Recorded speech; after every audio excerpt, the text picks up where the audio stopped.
BJP ವತಿಯಿಂದ ವಕ್ಫ್ ಕಬಳಿಕೆ ವಿರೋಧಿ ಜನಜಾಗೃತಿ ಹೋರಾಟ ಸಭೆ ರಾಯಚೂರಿನಲ್ಲಿಂದು ನಡೆಯಿತು. ಈ ವೇಳೆ ಹಿರಿಯ ನಾಯಕರಾದ ಬಸವನಗೌಡ ಪಾಟೀಲ್ ಯತ್ನಾಳ್, ರಮೇಶ್ ಜಾರಕಿಹೊಳಿ, ಜಿಎಂ ಸಿದ್ದೇಶ್ವರ್, ಕುಮಾರ್ ಬಂಗಾರಪ್ಪ, ಬಿವಿ ನಾಯಕ್ ಸೇರಿದಂತೆ ಹಲವು ನಾಯಕರು ಉಪಸ್ಥಿತರಿದ್ದರು.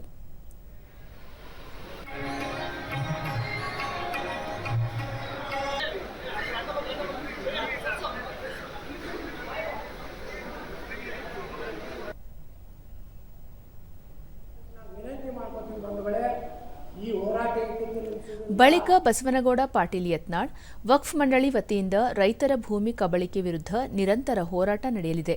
ಈ ಸಂಬಂಧ ಸಂಸತ್ತಿನ ಜಂಟಿ ಸ್ಥಾಯಿ ಸಮಿತಿ ಅಧ್ಯಕ್ಷ ಜಗದಾಂಬಿಕಾ ಪಾಲ್ ಅವರನ್ನು ಭೇಟಿ ಮಾಡಿ ರಾಜ್ಯದ ವರದಿಯನ್ನು ನೀಡಲಾಗುವುದು ಎಂದು ಹೇಳಿದರು.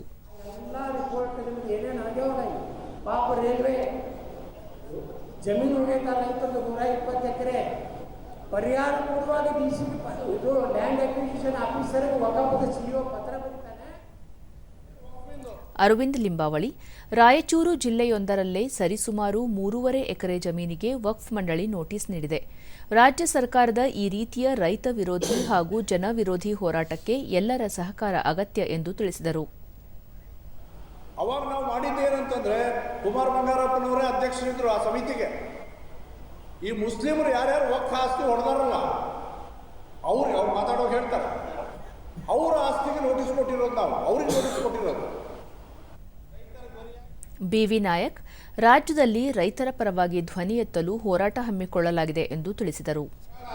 ತಿದ್ದುಪಡಿ ಕಾಲಂ ನಂಬರ್ 7 ನಲ್ಲಿ ಅವರ ಸೇರ್ಪಡೆಗೊಂಡಿರುವಂಥದ್ದು ಆ